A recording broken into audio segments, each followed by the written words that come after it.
দেখো আজকের এই ক্লাসে আমরা আরেকটা নতুন বিষয় নিয়ে আলোচনা করব, যেগুলো খুব সহজে আমরা বাংলাতে বলি, কিন্তু এগুলো কি করতে হবে, আমাদেরকে ইংলিশে বলতে হবে। দেখো বাক্যগুলো কি আছে। তোমার একটি গাড়ি থাকা উচিত, তোমার ইংরেজিতে দক্ষতা থাকা উচিত, তার বিজ্ঞান সম্পর্কে জ্ঞান থাকা উচিত। দেখো, কোনো কিছু, কোনো বস্তু হোক আর যে কোনো কিছু, সেটা কি থাকা উচিত। থাকা উচিত। দেখো আমরা সাধারণত কোনো কিছু উচিত অর্থ জানি কি, শুড। শুড শুড মানে কি, উচিত, কিন্তু থাকা উচিত। শুড এর পরে আমরা হ্যাভ বসিয়ে দেবো, শুড হ্যাভ।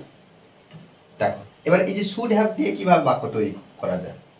তোমার একটি গাড়ি থাকা উচিত, তাহলে এখানে আমরা সাবজেক্ট যেটা হবে সেটা বসাবো you. Should have, should have. তোমার থাকা উচিত, কি থাকা উচিত, একটি গাড়ি আর কার, আর কার। ওকে, তোমার ইংরেজিতে দক্ষ থাকা উচিত। দক্ষতা থাকা উচিত। তাহলে এখানে আমরা লিখতে পারি you should have, you should have. তোমার থাকা উচিত, তোমার থাকা উচিত দক্ষতা, স্কিল, স্কিল।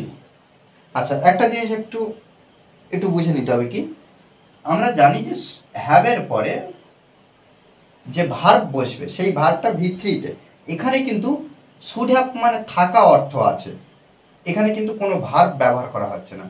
আকার, একটা গাড়ি, একটা বস্তু, একটা নাউন, এখানে স্কিল, দক্ষতা। তাহলে এগুলো কি ভার্ব না, ক্রিয়া না, এটা কিন্তু খেয়াল রাখতে হবে। আচ্ছা ইউ শুড হ্যাভ, তোমার থাকা উচিত, স্কিল, দক্ষতা কিসে, ইংরেজিতে। তাহলে এখানে ইন ইংলিশ ব্যবহার করব। ওকে, তার বিজ্ঞান সম্পর্কে জ্ঞান থাকা উচিত। দেখো তার আমরা হি ব্যবহার করতে পারি, হি শুড হ্যাভ, তার থাকা উচিত, কি থাকা উচিত, জ্ঞান, নলেজ।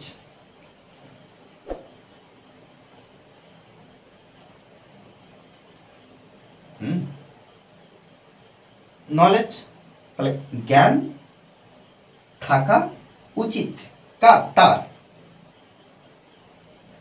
কি সম্পর্কে, বিজ্ঞান সম্পর্কে। তাহলে এখানে আমরা লিখতে পারি অ্যাবাউট সায়েন্স। ওকে, তোমার মা বাবার প্রতি শ্রদ্ধা থাকা উচিত। তাহলে এখানে কি ইউ সাবজেক্ট, ইউ তোমার কার থাকা উচিত, তোমার থাকা উচিত। তাহলে you should have, you should have, তোমার থাকা উচিত কি, শ্রদ্ধা, রেসপেক্ট,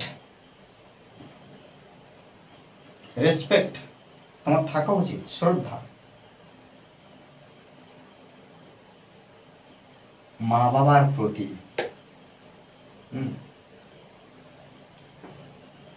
ফর,